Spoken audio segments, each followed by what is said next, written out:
Hello दोस्तों, स्वागत है आपके अपने यूट्यूब चैनल माँ शारदा क्लासेस पर और मैं हूं महेंद्र कुमार। तो आज मैं आप लोगों को इस वीडियो के माध्यम से सेल के बारे में यानी कि कोशिका के बारे में बताने जा रहा हूं और पढ़ाने जा रहा हूं। तो चलिए आइए स्टार्ट करते हैं। इससे पहले मैंने बायोलॉजी का एक वीडियो अपलोड किया है, इंट्रोडक्शन, और अभी तक आप लोगों ने अगर उस वीडियो को नहीं देखा है तो उसका लिंक डिस्क्रिप्शन बॉक्स में दे दिया गया है, आप जाकर देख सकते हैं, या फिर आई बटन में भी वीडियो का लिंक ऐड कर दिया गया है, उस पर भी आप देख सकते हैं। ठीक है दोस्तों, उसमें मैंने बायोलॉजी का इंट्रोडक्शन यानी कि बायोलॉजी के कितने प्रकार होते हैं और बायोलॉजी के फादर कौन है, ये सारा चीज़ मतलब बायोलॉजी के बारे में हिस्ट्री थोड़ा सा अपलोड किया गया है, आप उस पर जाकर देख सकते हैं। तो चलिए आइए स्टार्ट करते हैं। तो आज मैं आप लोगों को बताऊंगा सेल के बारे में, कोशिका के बारे में, कि सेल होता क्या है और कोशिका होता क्या है। यानी कि कोशिका को हम लोग इंग्लिश में सेल कहते हैं। ठीक है दोस्तों, कोशिका को इंग्लिश में हम लोग क्या कहते हैं, सेल कहते हैं। और सबसे पहले हम लोग जानेंगे कि सेल का डिफिनेशन क्या होता है, परिभाषा क्या होता है, आखिर सेल है क्या। इन तमाम चीज़ों के बारे में आज मैं इस वीडियो में डिस्कस करने वाला हूँ। तो इस वीडियो को आप शुरू से अंत तक देखें, बीच में स्किप करके ना जाएं, अन्यथा आपको कोई बेनिफिट होने वाला नहीं है। ठीक है दोस्तों, तो सबसे पहले हम लोग जानेंगे सेल का डिफिनेशन। तो यहाँ पर आपको बोर्ड पे दिखाई दे रहा होगा, लिख चुके हैं मैं पहले से, कि जीव शरीर की रचनात्मक और कार्यात्मक इकाई को कोशिका कहते हैं, सेल कहते हैं। जीव बोले तो जीवित, यानी कि जीवित शरीर की जो भी रचनात्मक और कार्यात्मक इकाई है उसी को हम लोग क्या कहते हैं, सेल कहते हैं, कोशिका कहते हैं। और एक और इसका डिफिनेशन बोल सकते हैं कि कोई भी जीवित शरीर की जो सबसे सूक्ष्मतम इकाई होता है, स्मॉलेस्ट यूनिट, उसी को हम लोग सेल कहते हैं। अब यहाँ पर डिफिनेशन में दो शब्द आ रही है, एक रचनात्मक, एक कार्यात्मक। आखिर हम लोग सेल को रचनात्मक और कार्यात्मक इकाई क्यों कहते हैं?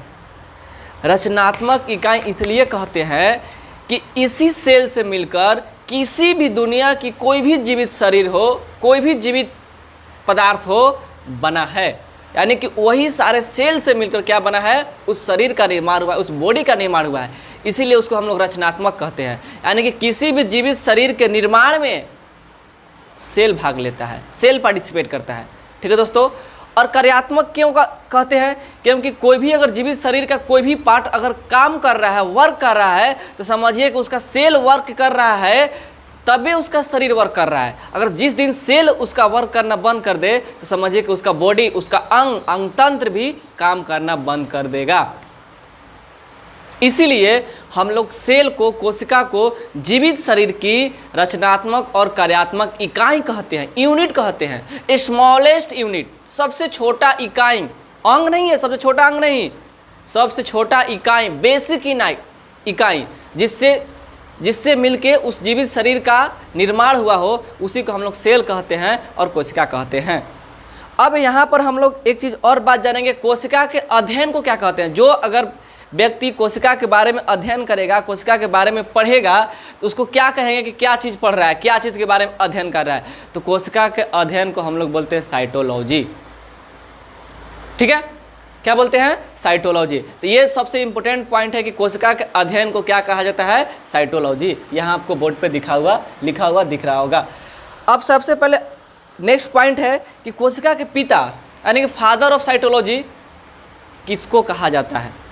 कोशिका का जनक, फादर, पिता पाठकी है, तो फादर ऑफ साइटोलॉजी किसको कहा जाता है, तो रॉबर्ट हुक को कहा जाता है।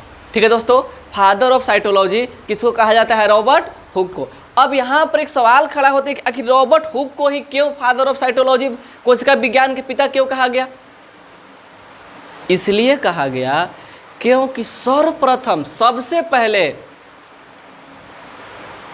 कोशिका की खोज रॉबर्ट हुक ने किया था। कब किया था? 1665 ईस्वी में। सबसे पहले सर्वप्रथम कोशिका की खोज रॉबर्ट हुक ने 1665 ईस्वी में किया था। लेकिन एक थोड़ा सा यहाँ पर और प्रश्न बनता है कि रॉबर्ट हुक ने जो कोशिका की खोज किया था, उनके द्वारा जो खोजा गया कोशिका जो था वो मृत कोशिका था। किस प्रकार की कोशिका थी? मृत कोशिका, मतलब मरी हुई कोशिका। अब मारा हुआ खोजे या जीवित खोजे, लेकिन सबसे पहले तो उन्होंने ही खोजा था। जो सबसे पहले इस देखिए विज्ञान के क्षेत्र में जो सबसे पहले जो काम करना स्टार्ट करता है उसके बारे में जो सबसे पहले बताता है उसी को पिता माना जाता है। जनक, जनक के मतलब क्या, जन्म देने वाला, उसकी उत्पत्ति करने वाला। तो कोशिका विज्ञान का पिता किसको कहा जाता है? Robert Hooke. और ये भी आया क्वेश्चन कि कोशिका विज्ञान का पिता किसको कहा जाता है? रॉबर्ट हुक को। और रॉबर्ट हुक ने कोशिका की खोज कब की थी? 1665 ईस्वी में। और उनके द्वारा जो खोजा गया कोशिका जो था वो मृत कोशिका था। ठीक है, तो यहाँ से और एक पुस्तक कोशिका के बारे में जितना उन्होंने अध्ययन किया, पढ़ा, जितना इन्होंने अध्ययन किया, किन्होंने? रॉबर्ट हुक ने। तो उन्होंने एक पुस्तक में सारा चीज़, सारा जानकारी, जो भी कोशिका के बारे में जानकारी एकत्रित किया, जमा किया, वो सारा एक पुस्तक में लिखे। उस पुस्तक का नाम है माइक्रोग्राफिया। तो यहाँ से एक और क्वेश्चन बनता है कि रॉबर्ट हुक के द्वारा सेल के बारे में जो अध्ययन किए थे उस पुस्तक का क्या नाम था? तो माइक्रोग्राफिया। ठीक है दोस्तों, तो यहाँ से मैंने 3 पॉइंट आप लोग को क्लियर कर दिया। अब चौथा पॉइंट के पास चलते हैं। ये तो हो गया चौथा पॉइंट भी। पांचवा पॉइंट के पास चलते हैं कि सर्वप्रथम, अब यहाँ पर एक और प्रश्न आता है कि मृत कोशिका की खोज रॉबर्ट हुक ने तो कर दिया, लेकिन जीवित कोशिका का खोज किसने किया? तो जीवित कोशिका का खोज जो है सर्वप्रथम 1674 ईस्वी में एंटोनी वान लीवेनहॉक, पूरा नाम उनका है एंटोनी वान लीवेनहॉक, लेकिन लोग ऐसे शॉर्टकट में उनका लास्ट वाले नाम से जाना जाता है, लीवेनहॉक बोलता है। ठीक है, तो जीवित कोशिका की खोज किसने किया था? 1674 ईस्वी में किसने किया था? लीवेनहॉक ने। ठीक है, अब नेक्स्ट पॉइंट की ओर चलते हैं कि भारतीय कोशिका विज्ञान के जनक। अब भारत में जो था कोशिका के बारे में जो ज़्यादा, भारत में जो था कोशिका के बारे में किन्होंने ज़्यादा अध्ययन किया और लोगों को बताया, स्टडी किया, तो वो वैज्ञानिक के नाम थे A.K. शर्मा। क्या नाम था उनका? A.K. शर्मा। तो भारतीय कोशिका विज्ञान के जनक किनको कहा जाता है? A.K. शर्मा को। फिर यहाँ पर है कि आधुनिक कोशिका विज्ञान के पिता, आधुनिक मॉडर्न जो कोशिका हो गया अभी, उनको कहा जाता है, आधुनिक कोशिका विज्ञान के पिता को किनको कहा जाता है? कार्ल पी स्वानसन को, कार्ल पी स्वानसन को। ठीक है, अब यहाँ से एक और पॉइंट है कि कोशिका सिद्धांत किसने दिया? तो कोशिका सिद्धांत कोई 2 वैज्ञानिकों ने मिलकर दिया था ना। क्या? पहला वैज्ञानिक का नाम था स्लाइडेन एवं स्वान। तो स्लाइडेन एवं स्वान नामक वैज्ञानिकों ने कोशिका का सिद्धांत दिया। अब कोशिका का सिद्धांत क्या है इसी वीडियो में हम लोग तुरंत देखेंगे आगे। ऐसे नेक्स्ट पॉइंट है, लीवेनहॉक ने स्पर्म, आरबीसी और प्रोटोजोआ की भी खोज की। तो यहाँ से एक और क्वेश्चन बनता है कि स्पर्म, आरबीसी और प्रोटोजोआ की खोज किसने किया था? तो लीवेनहॉक ने। प्रोटोजोआ एक प्रकार का बैक्टीरिया है, इसीलिए सूक्ष्मजीव है, इसीलिए लीवेनहॉक को क्या सूक्ष्म विज्ञान के जनक यानी सूक्ष्म विज्ञान का पिता भी के नाम से जाने जाते हैं, क्योंकि उन्होंने प्रोटोजोआ की खोज किया थी। तो प्रोटोजोआ क्या एक प्रकार का बैक्टीरिया है, जीवाणु है, इसलिए लीवेनहॉक को क्या सूक्ष्म विज्ञान का पिता भी या सूक्ष्म विज्ञान का जनक के रूप में जाने जाते हैं, उनको कहा जाता है सूक्ष्म विज्ञान का। लीवेनहॉक ने एक पुस्तक लिखा था ना, उस पुस्तक का नाम था सीक्रेट्स ऑफ नेचर यानी प्रकृति का रहस्य। उन्होंने उस प्रकृति के बारे में जितने भी जीव जंतु होते हैं उनके बारे में उसमें वर्णन किया था। तो उस पुस्तक के अगर आएगा एग्जाम में क्वेश्चन कि लीवेनहॉक के द्वारा लिखा गया कौन सा पुस्तक है? तो सीक्रेट्स ऑफ नेचर। ठीक है, और एक रॉबर्ट हुक ने भी एक पुस्तक लिखा था, उसका माइक्रोग्राफिया नाम था। ठीक है दोस्तों, अब हम लोग थोड़ा सा यहाँ पर देख लेते हैं कि कोशिका से मिलकर क्या बना और उस हमारा शरीर का निर्माण कैसे कैसे हुआ है, ये सारा चीज़ हम लोग देखेंगे। देखिए, सबसे पहले हम लोग अपने आसपास पड़ोस का एक एग्जाम्पल ये है, जैसे मान लीजिए कि ईंट से मिलकर बना है दीवार, और दीवार में और भी सारा चीज़ लग सकता है, सीमेंट बालू वो चीज़ तो अलग है, उसका मटेरियल जो लगा, लेकिन मेन तो ईंट है। तो ईंट से मिलकर बना दीवार, केवल ईंट से भी घर बनेगा लेकिन कमज़ोर होगा। ईंट से मिलकर बना दीवार, बहुत सारे ईंटों से मिलकर बना दीवार, अब बहुत सारा दीवार मिलकर बना, 4-5 दीवार मिलकर बन गया कमरा, रूम एक, अब बहुत सारा कमरा मिल गया तो घर या मकान बन गया। ठीक है, उसी तरह से सेल बोले तो कोशिका, बहुत सारा कोशिका मिलके सेल मिलके एक बनता है टिश्यू, जिसको हम लोग बोलते हैं उत्तक। ठीक है, और बहुत सारे उत्तकों को जब मिलाया जाता है तो एक बनता है अंग, ऑर्गेन, और बहुत सारे अंग को मिलाएंगे तो बनेगा अंग तंत्र, जैसे श्वसन तंत्र, पाचन तंत्र, उत्सर्जन तंत्र, इस तरह से। और ये सारा बहुत सारा अंग मिलके फिर क्या बनता है? शरीर बनता है, लिविंग ऑर्गेनिज्म बनते हैं। जीवित पदार्थ बनते हैं, बॉडी बनता है। तो यानी कि हम कह सकते हैं कि शरीर यानी कि बॉडी यानी कि शरीर की सबसे छोटा इकाई अगर एकदम सबसे छोटा पहुंचा जाए तो कहाँ कौन मिलेगा? कोशिका मिलेगा। तो इसके डिफिनेशन में हम कह सकते हैं कि जो कोशिका जो है, सेल जो है, शरीर की सबसे छोटा और सूक्ष्म इकाई है। ठीक है, अब हम लोग पढ़ेंगे, अब हम लोग देखेंगे कि सबसे बड़ी कोशिका क्या है और सबसे छोटी कोशिका क्या है। तो सबसे बड़ी और सबसे छोटी दो तरह से, एगो विश्व में सबसे बड़ी छोटी पदार्थ में, एगो मानव शरीर में सबसे छोटी और बड़ी देखेंगे। ठीक है, आगे देखिए।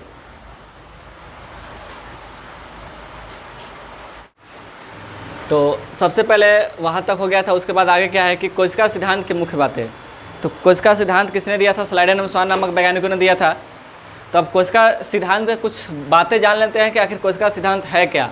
तो पहला बातें यहाँ पर लिखे हैं कि सभी जीवित जीव एक या अधिक कोशिकाओं से बने होते हैं। यानी कि कोई भी अगर जीवित जीव है, जीवित शरीर है, कोई भी जीवित पदार्थ है, तो समझिए कि वो कोशिका से बना है। बिना कोशिका से, बिना सेल के कोई जीवित शरीर का निर्माण हो ही नहीं सकता। तो कोई जीव एक कोशिकीय होते हैं और कोई बहुकोशिकीय होते हैं।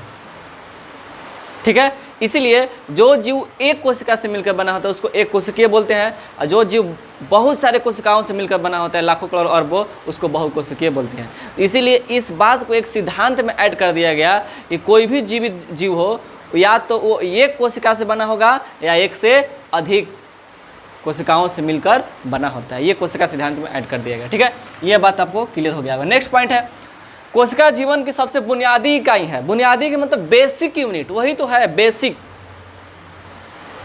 बेसिक के मतलब क्या? जिससे जीवित शरीर का निर्माण हुआ है, उसके बिना मतलब हो ही नहीं सकता है उस जीवित शरीर का निर्माण। तो वही है कोशिका, सेल है, उसी को कहते हैं। ये भी बात हम लोग जानते हैं। नेक्स्ट है कि सभी कोशिकाओं पहले से मौजूद कोशिकाओं से ही उत्पन्न होती है। यानी कि कोशिका सिद्धांत में, इसी को हम लोग कोशिका विभाजन भी कहते हैं। यानी कि कोशिका सिद्धांत में ये बताया गया कि अगर एक कोशिका है तो ये क्या करेगा? दो कोशिकाओं का निर्माण करेगा, ये फिर दो कोशिकाओं का निर्माण करेगा, ये दो कोशिकाओं का निर्माण करेगा।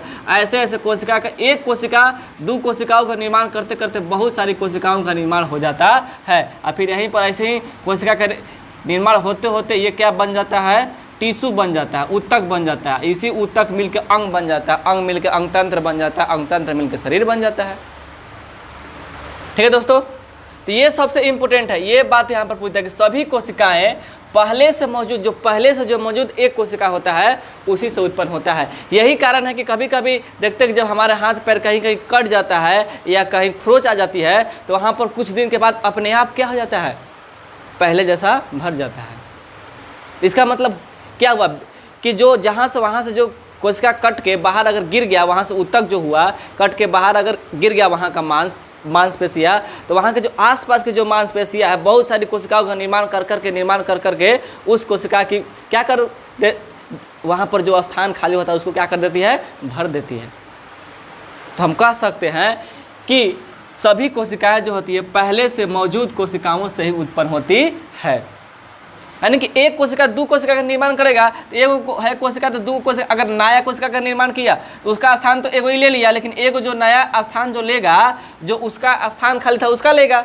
तो ऐसे ऐसे करके करके वहाँ पर बहुत सारी कोशिकाओं का निर्माण करके वहाँ पर नए ऊतक का निर्माण हो जाता है। इसी कारणवश जब हमारे हाथ पैर कट जाता है किसी कारणवश, उसमें थोड़ा बहुत वहाँ की ऊतक जो होती है नष्ट हो जाती है, बहुत दिनों के बाद या कुछ दिनों के बाद वहाँ पर अपने आप क्या हो जाता है? मांसपेशियाँ ऊतक आ जाता है, पहले जैसा ही हो जाता है। ठीक है, तो अब हम लोग देखेंगे यहाँ पर बड़ी और छोटी कोशिका। तो बड़ी और छोटी कोशिका हम लोग दो स्थिति में देखेंगे।